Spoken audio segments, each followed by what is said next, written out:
दोस्तों नमस्कार। दोस्तों मैं Dilip Singh Sengar advocate district and session court Kanpur Dehat में प्रैक्टिस करता हूं। और दोस्तों आज का जो विषय है मैं आप लोगों को बहुत ही महत्वपूर्ण जानकारी देने जा रहा हूं।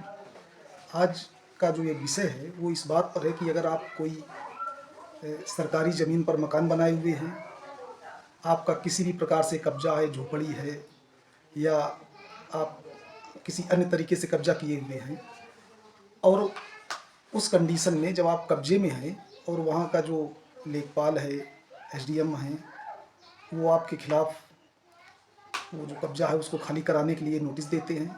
नोटिस देने के बाद वो बुलडोज़र लेके आते हैं, धमकी देते हैं कि आपका ये गिरा दिया जाएगा।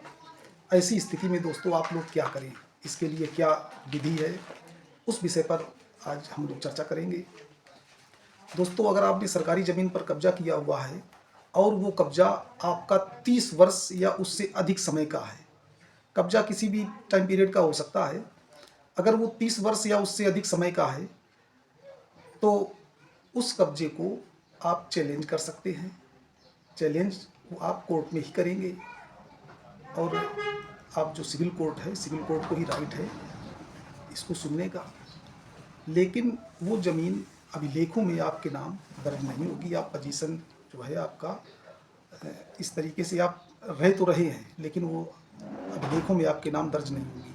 दोस्तों इसी कंडीशन में अगर वो प्रॉपर्टी जो है प्राइवेट प्रॉपर्टी या किसी अन्य व्यक्ति के नाम है और उस संपत्ति पर आप कब्जा किए हुए हैं, तब तो आप एडवर्स पोजीशन का दावा ला सकते हैं। लेकिन उसके लिए भी कंडीशन है आप 12 वर्ष या उससे अधिक समय तक उस ज़मीन पर कब्जे में रहे हों और उसका जो मूल स्वामी है, असली स्वामी है, उस स्वामी ने आपके उस पोजीशन को डिस्टर्ब न किया हो 12 वर्षों तक, तब आप उसके खिलाफ आप दावा ला सकते हैं कि इस ज़मीन पर हम 12 वर्षों से अधिक समय तक काबिज रहे हैं, इसलिए ये संपत्ति जो है हमारे हक में हमको दे दी जाए। लेकिन दोस्तों सरकारी ज़मीन पर ये विधि लागू नहीं होगी। जब भी वहाँ कोई उपक्रम आएगा, सरकार की कोई योजना आएगी, तो उस योजना का जब क्रियान्वयन किया जाएगा तो उसमें जितने भी लोग कब्जा किए हुए हैं उनको डिस्पोजेस किया जाएगा, उनको निकाल दिया जाएगा और निकालने के बाद उनको कोई मुआवजा भी नहीं दिया जाएगा। इसके अलावा दोस्तों अगर आप अनुसूचित जाति या अनुसूचित जनजाति के सदस्य हैं तो आप उस ज़मीन पर पट्टे की मांग कर सकते हैं, लेकिन आपका वो पट्टा कोई अधिकार स्वरूप आप मांग नहीं कर सकते हैं। अगर सरकार चाहे तो पट्टा कर सकती है और आपको खाली कराने के एवज में जब आप जो जिस ज़मीन पर कब्जा किए हैं, मकान बनाए हुए हैं, अगर आपको वहाँ से डिस्पोजेस किया जाता है तो आपको पुनर्वास के तौर पर कहीं दूसरी जगह शिफ्ट किया जा सकता है।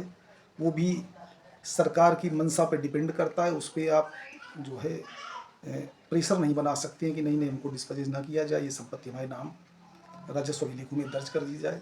दोस्तों इन्हीं सारे सजेशंस के साथ बस इतना ही। नमस्कार।